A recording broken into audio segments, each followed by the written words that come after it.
I've had workshops where someone has actually got up by the halfway mark and said, I'm done with this because I know where you're getting at and I'm just going to do that. And that's phenomenal. I mean, imagine a manager at the halfway mark saying that and saying, please don't get me wrong, I'm just walking out now I've not spoken to my people in 2 months and I'm just going to do that. Mm-hmm. So that's the kind of work that we do here.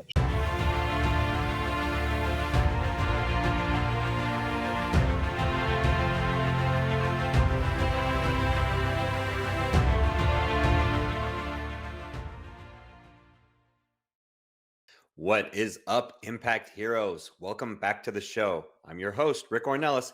Thank you for spending some time with us today because we know time's a valuable resource and we're going to make it worth your while.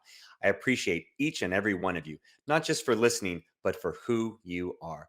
I know you're sparking change to make the world a better place every day, and I am humbled and grateful for your efforts. It takes all of us doing our part to spread positive change, and that's what this show is all about. Motivating you with stories of struggle, courage, and hope to empower you to make a difference in your life and the lives of others. Are you interested in having Rick speak at your event or business? Here is what others have to say. Did not know his story, and it was so inspirational, and his presence on stage, his authenticity was just incredible. I absolutely loved his performance. It made me feel some type of way. If you're looking for a speaker for your next event, hire Rick. I promise you this, you will not be disappointed. Visit rickornelas.com to book him today. Welcome back, Impact Heroes. Today we have the pleasure of speaking to our latest iSpark Chain social impact hero, and you are in for a treat this week.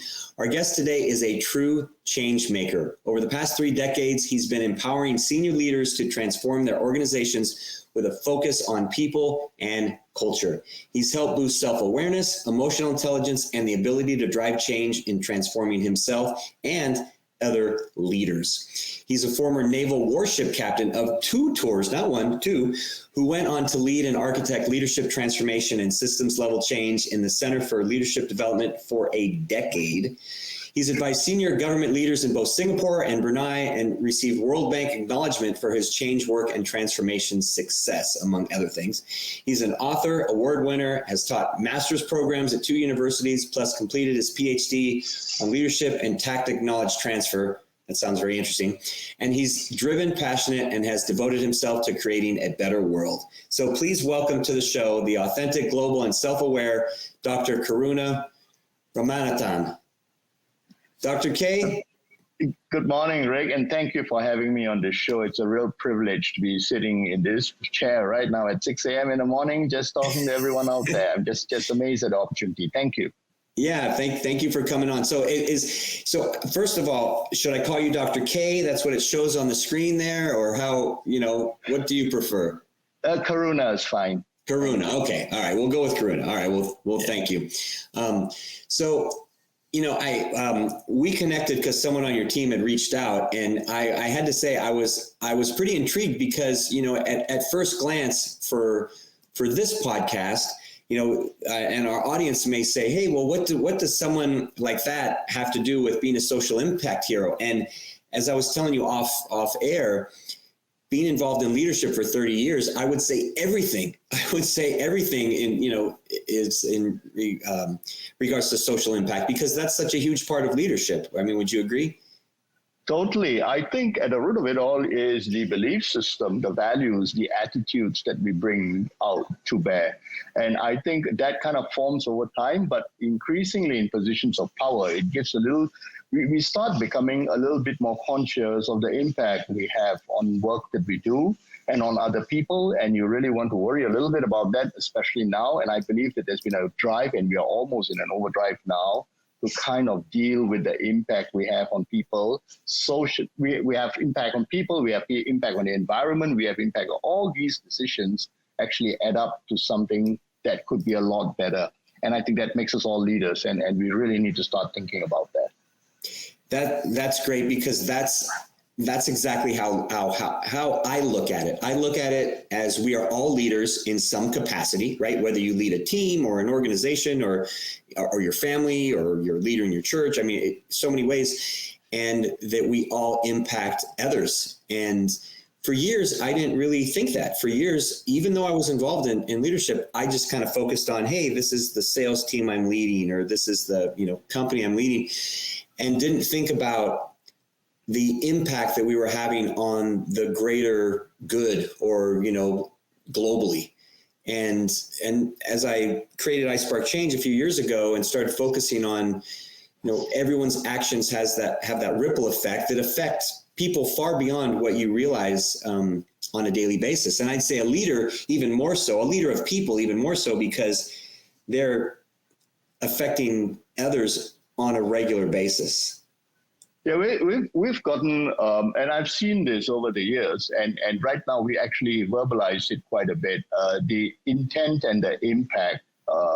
So my way of, or a good way to look at it for me is, are you intentional in your actions, and are you then prepared to accept the impact it's likely to have?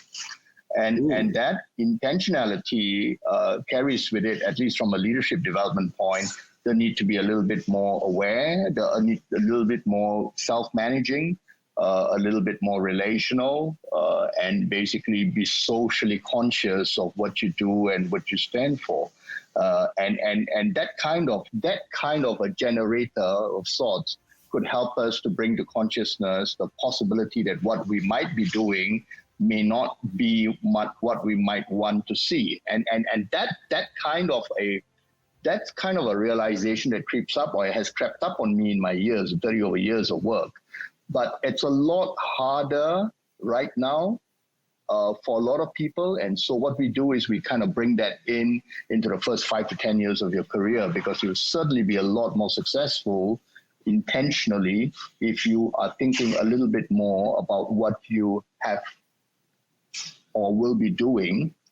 And that actually is a privilege, because influence, positional power, has traditionally been associated with leadership, but right now it's giving way, I believe, in the work that we're doing here in this side of the world, to influence. So a power is slowly taking second seat to influence that you can have. And the social impact is just one major generator of that. I was just sharing a little story. I've never seen the Angkor Wat, and that's in Cambodia. That's a UNESCO site. So we were there last year, and it suddenly dawned on me that these people were not very comfortable, because the entire industry runs on tourism, and it was taking a while for the tourists to come back, and it was just the impact a tourist could have on an environment like that is just amazing. The way you interact with people, and it's literally watering eyes. I mean, that's the kind of feeling you get. You are making a huge impact to a person's life, and I mean, I came away from that visit last November, committing my team to a week of work there at some point. Nice. To actually work with young leaders, and not. It's obvious that they're not going to be able to pay consulting fees and all that, but that's the kind of work we can do, Rick. I mean, I hope this is making sense.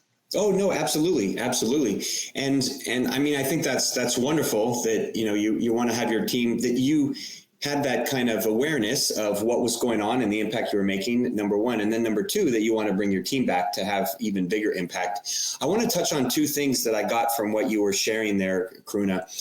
The first is that kind of how leadership has changed. So what I've seen in my time and my career is that when I first got into the workforce, is that leadership was more of that militaristic, top-down, or of a authoritarian type leadership, and you kind of do what we say because we say it, and this is how you're going to do things. And now I agree completely that it's changed into more influence, and leaders have to. What I got from what you're saying is that leaders have to be have higher emotional intelligence, that they have to have a greater self-awareness, and that they have to be more emotionally intelligent to understand that influence that they have on others, instead of just, barking orders, so to speak, as what my opinion, what leadership used to be. I mean, how have you seen it evolve, or do you agree with what I was saying there?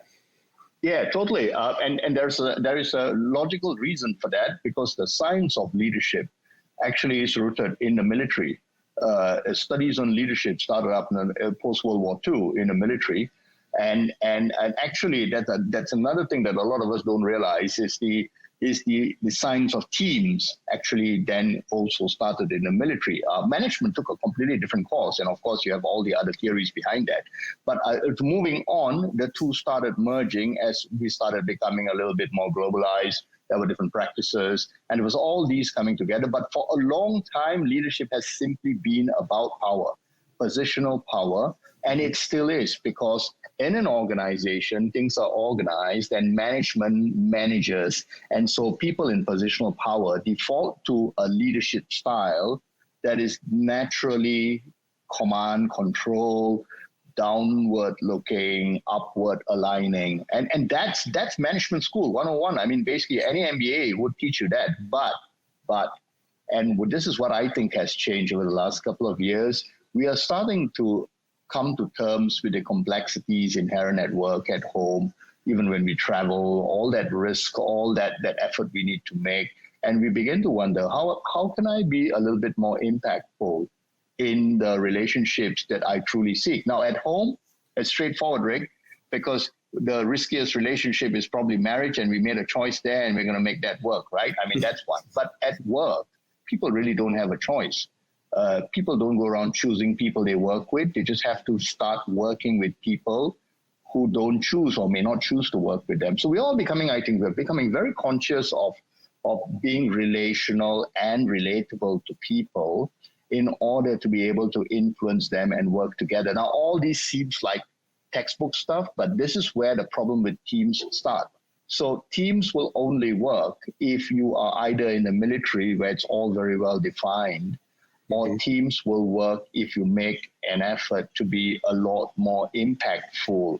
And that carries with it the relational relatability quotient. So that's the shift that I've seen, and that's one major reason. So it's like a heady mix of the environment, the disruptions, and also the changes that people see. There's something else that's crept up along us. These days, you can't be barking orders at people simply because you want them to believe that you know the answer. It's called Google, and basically someone's going to go to the back and say, all right, come on, get on there. Yeah, so true. So true. So tell me, okay, knowing that you have been in the military, right? And you did have positions of authority in the military. How did it change for you? So typically, we kind of started getting in a good conversation, but typically, Karuna, the first question I ask people is we see you as a social impact hero because of the work that you do and the effect that it has on others and the positive effect it has on humanity. But I guess I have a two-part question. First is, do you see yourself as a hero? And then the second part would be how has your leadership evolved yourself? Because, being in the military and then, now where you are now and all the years, like how has it changed over the years? But first, do you see yourself as a hero? No, not at all, man. I mean, that is such a high calling, and I'm sorry I fall well short of that.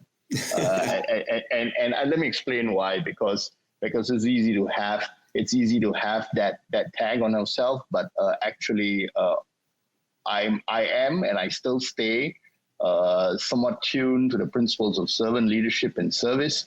And that probably at this stage of my life is becoming a lot clearer to me, and it's give back time, right? So it's nothing heroic about this. But I want to go back to the earlier part that how I changed. I changed a couple of times. I look back, I changed firstly in the military. I mean, when you start and you get this inflated sense of importance as you go through ranks on warships, you think that you're getting more power, more things. And so I was privileged to be trained in some of the best places in the world. And my very first command tour was on a 38 crew mine hunter, 50 meters long, a very tight crew. And I threw myself into that relational thing, So I became very relatable to everyone. They had all access to me. I mean, and basically we became a top-notch fighting unit. And the record would show that we were the best ship in the Navy for that year. Now, I went on to do further studies, and when I came back, I actually, because of the grading that I had, I actually got the biggest warship. And this time around, it's no more 50 meters. It's 150 meters with 2 helicopters and 9 decks. I mean, basically up, down. And it was my biggest leadership lesson there was I used the same leadership style that had worked so successfully for 38 men and women to a 150 crew complement. I failed. I mean, there was no way I could relate to each and every one of the 150. I had to build, and I basically slipped into a small circle of trust, and the impact was actually not visible to me at that point. But when I look back on it, I said, you know what? I could have done much better. I mean, all things said, that's not hero at all. And then, as I started to process that, I then realized that some things had to change. Then I went on after that command to actually spend 11 years in the leadership center. And most of those 11 years, Rick, was actually wearing a collared T-shirt and pants, because you don't want to be running around with all your badges and your rank and authority. And that was really, really humbling, because actually you let people see you for who you hope they can see you for, rather than the authority. And not everyone's going to be likable, but I then took away the fundamental premise of respect. And until today, that's quite sterling for me. At the heart of everything, the only evaluation of a leader for me today is whether this individual is capable of respecting other people.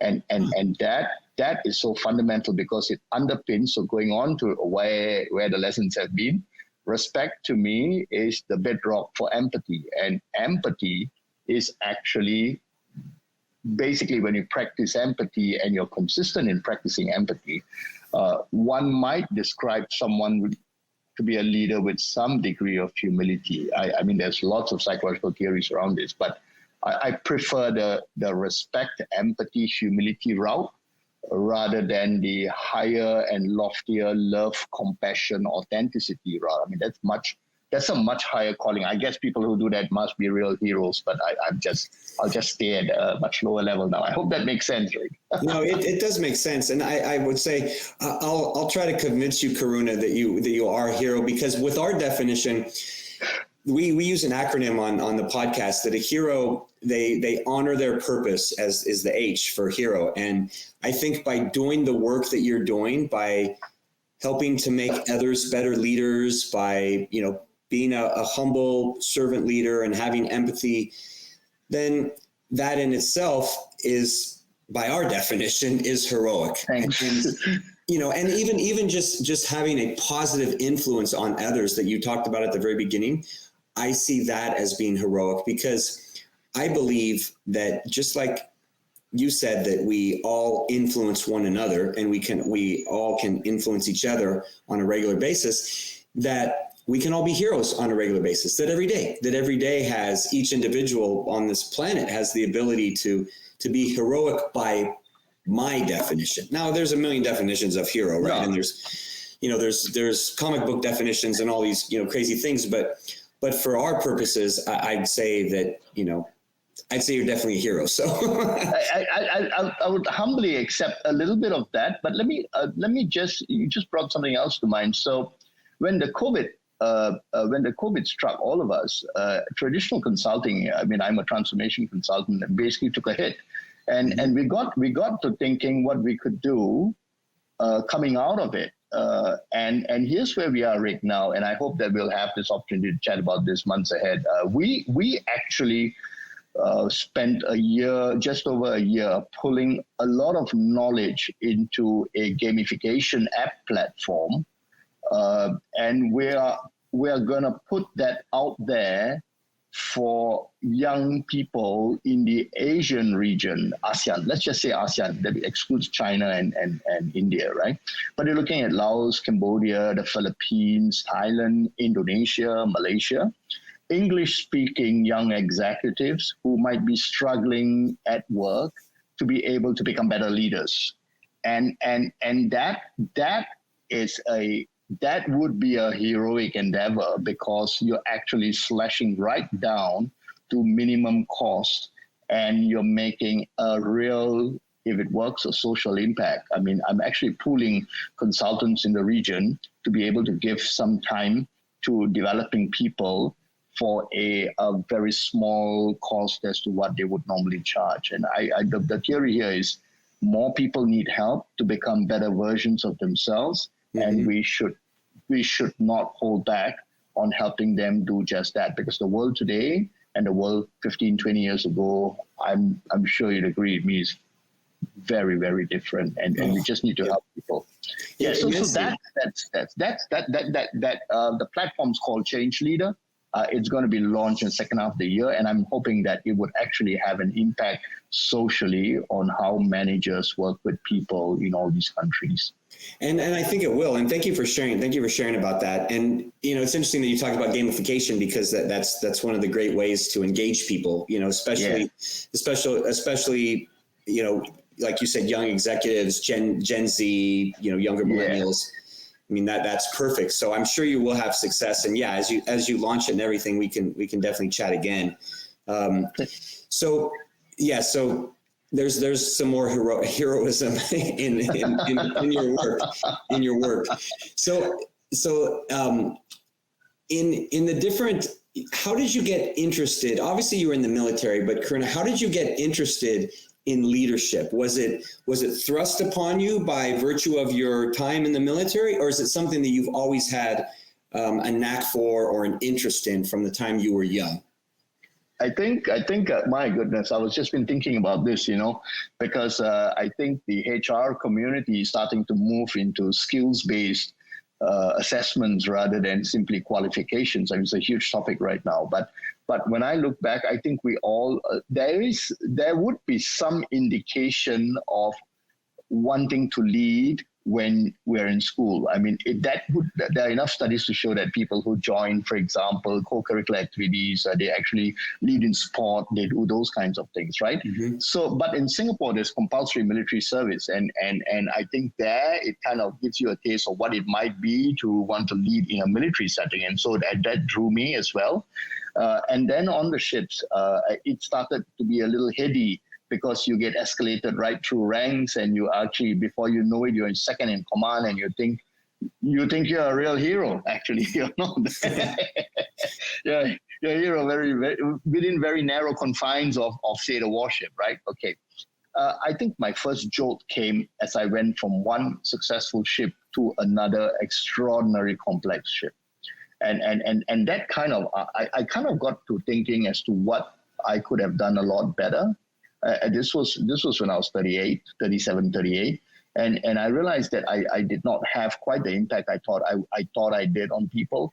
And then the offer came along, because my kids were young and I'd stepped out of the ships by then. And the offer came along to stay in the military and join the new leadership center.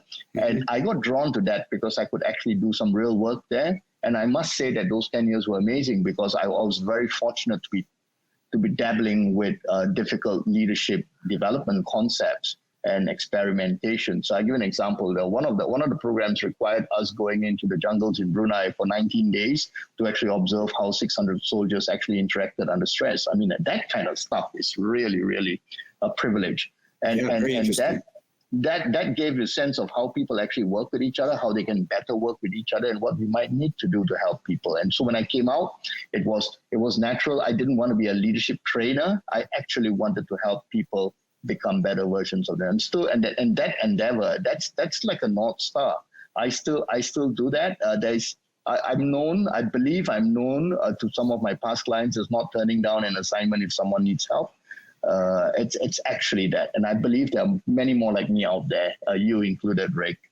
Well, thank you. I appreciate that you include me in there, and that to me, what I'm getting from that, Karuna, is that to me says you kind of created your purpose over your career. You were interested in leadership and you were involved in there, but you created that purpose. So what would you? And I know that word is kind of thrown around, and it's something that, I've had to create in my life. And I used to think that people find it, but, now I feel that you create it. You end up creating purpose in your life. So where do you think, what would you say is your purpose at this point in life? And is it something that you came during your time in the military, or is it something that you've come to that realization more recently? It's probably more recently, because the real pain I'm seeing is, to me, the military will always be a very tight, artificial environment. It exists for a purpose. I mean, and let's not berate that. But everything there is probably very ordered and at best complicated. And you have good men and women who are actually chosen to lead.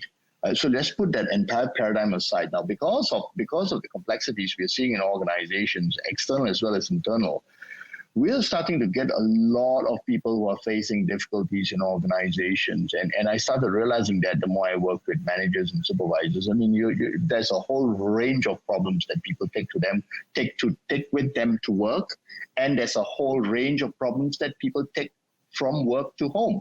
And helping them deal with that. So I would say my purpose right now is to help every manager become a better leader. And that's my way of giving back, because they don't have to attend leadership programs and courses. It's that one touch opportunity to actually say, hey, think about this. And that's why this podcast this session with you is so interesting, because I can just say, if you only need to think about one thing, what might that be? It would be work with people whom you decide would respect you, and you would then respect others. I mean, that's the kind of tweak I would like to make. Nice. It just boils down to that. Some people are just not capable of respecting others, and we should stay well clear of them.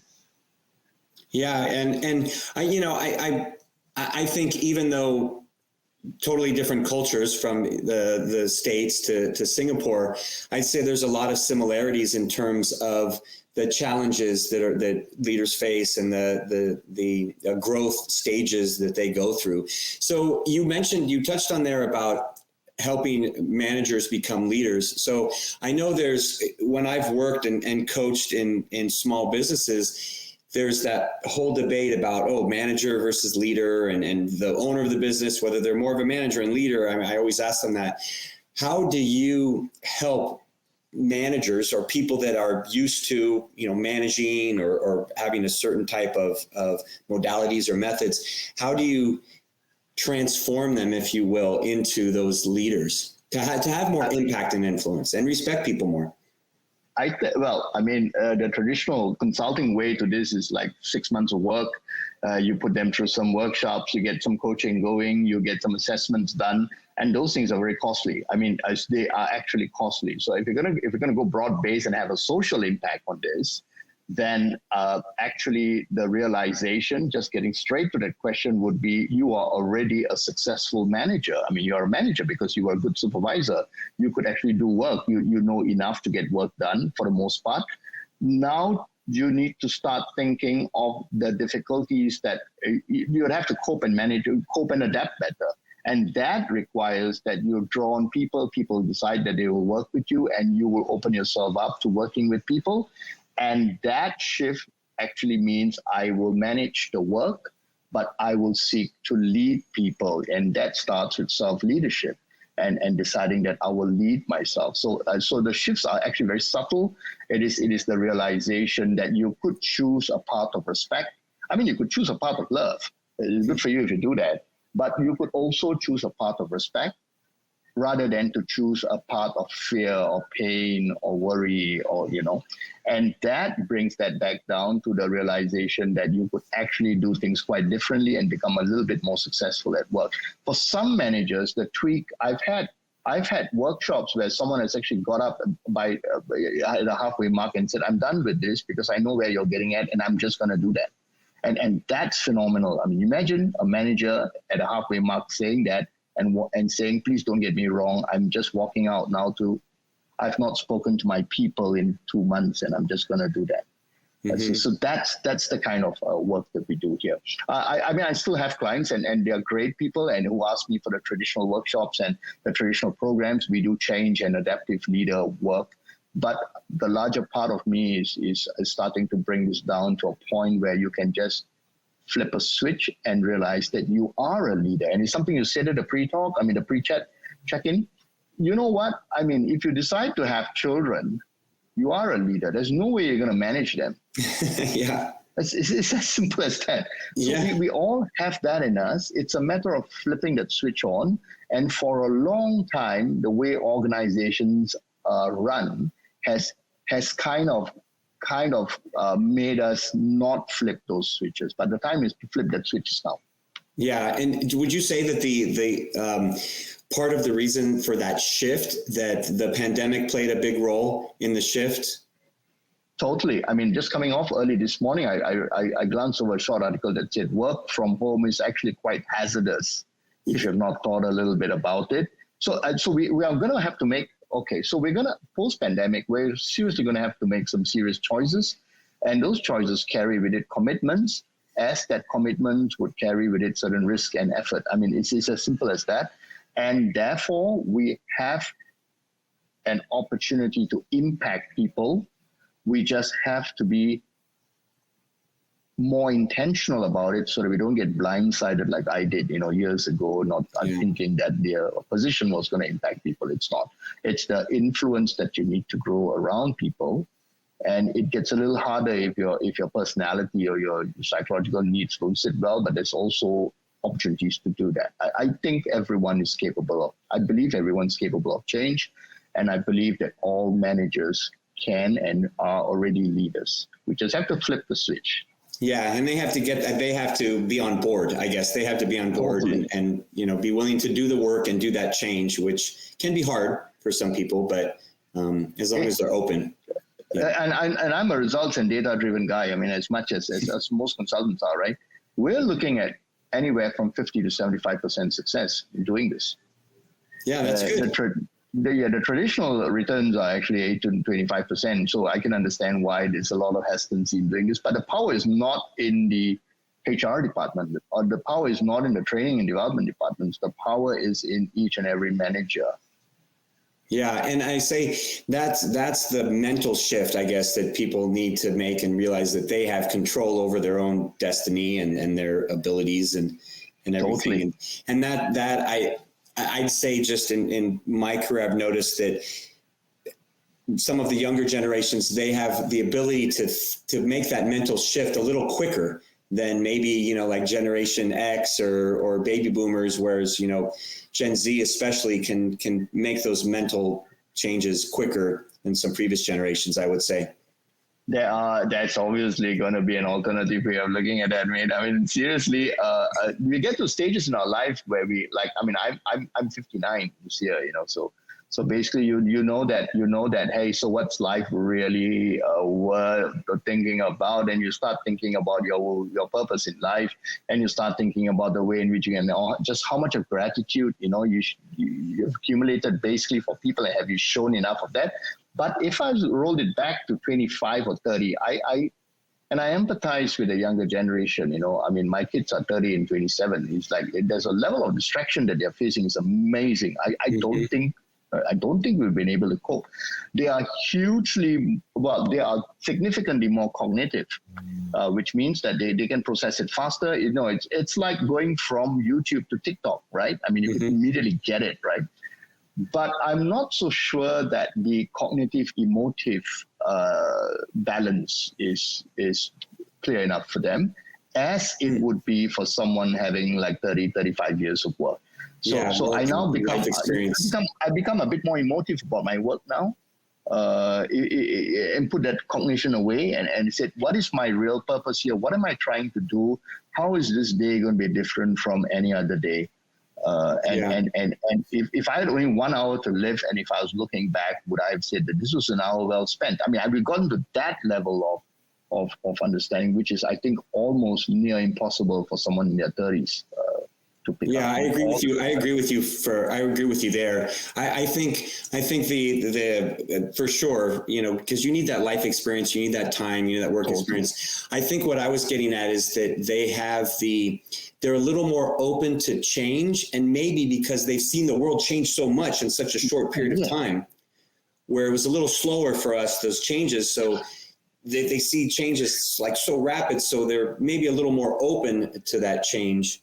But it doesn't make it easier. It doesn't necessarily make it easier. No, it's not easy. It's not. Yeah. Actually, the more difficult programs we run is how young people could actually work with the more mature workforce. It's not the other way around. I mean, with the mature workforce, you can actually press a couple of buttons and we could get to purpose, we could get to impact, we could get to leading it well, but with young people, it's always, wait a minute, it's that whole attention deficit, it's a big problem there. Interesting. So what would be the most impactful advice you would give to a young person starting out, or yourself, or your 25-year-old self? What advice would you give to that person starting out on that leadership journey? Respect everybody. And if you're not capable of it, then ask yourself why. Ooh, that's good advice. That's really good advice. And I think even when people don't respect someone, they never ask that question. They never ask that question right. They just go about and say, oh, I don't like that person. I don't respect them. And they just go about, and then there's never any chance of a relationship. And it reminds me of the quote from Abraham Lincoln, who said, I don't like that man. I must get to know him better. That's exactly where we are right now. And that would bring so much of impact socially. And the world will be full of heroes if we could just make this better. Yeah. Well, that's great advice. Thank you so much. So as we come to the end of our show here, I want to ask you, Karuna, just before I forget, where can our audience connect with you, learn more about you? Where would be the best place for them to find out more about your work? Yeah, I mean, we have the entry website, it's krk.sg. If you just get to krk.sg, you could get there. And you'll probably see some of the work that we do, but we don't broadcast it because we believe in respecting. I mean, there's client confidentiality, but if leadership work is respectful work, so we don't say a lot about it. But you can connect with krk.sg and you can get to me, and I'm more than happy to take calls from anyone anywhere in the world who wants to spend a bit more time on his or her leadership development. Always have time for a willing manager wanting to become a leader. Outstanding. Well, thank you for sharing that. We'll make sure we put that in the show notes. So, as one final question that we always ask, because as I said at the beginning, I believe you're a social impact hero by our definition, and you've opened your heart to our listeners. Thank you. And at iSpark Change, we have big goals. So our goal is to positively impact 1 billion people in the next 5 years through our community and our work. And we can't do that alone. So we need the help of impactful leaders like yourself to show others the way, to help others become the best version of themselves and become better leaders. Because a lot of people, they feel, as I once did, that they're too small and they don't make a difference. So as a social impact hero, I'm going to ask you to peer into the future, to look into the future, to look into the iSpark Change crystal ball, and tell me, what can the world become if everyone starts believing that they are a leader and that they have an impact on the future? I think the respect will gear into responsibility. And that responsibility will translate into actions that we can increasingly be consciously proud about.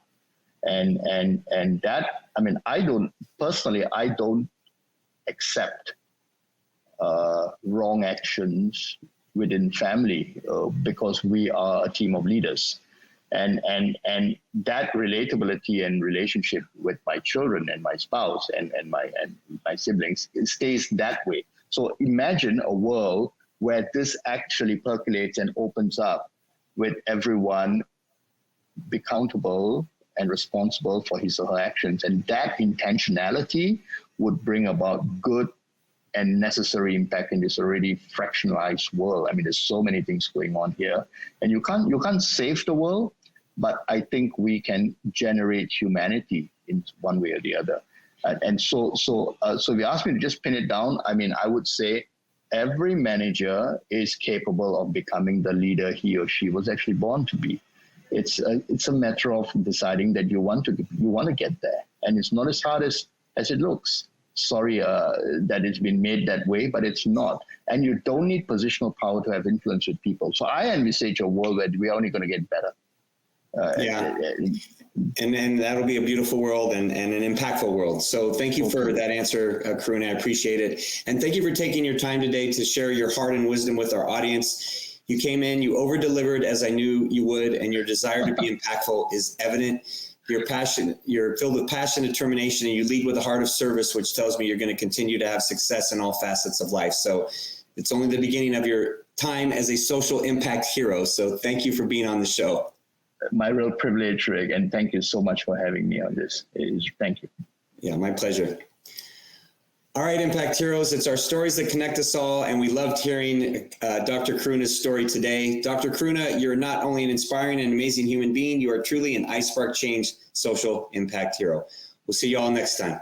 Remember, Impact Heroes, every positive action can be a spark moment that has a ripple effect that spreads far beyond the initial act. So go out there and spark change. Don't forget, if you enjoyed this episode, then please smash that 5-star rating on iTunes or Spotify and leave a review.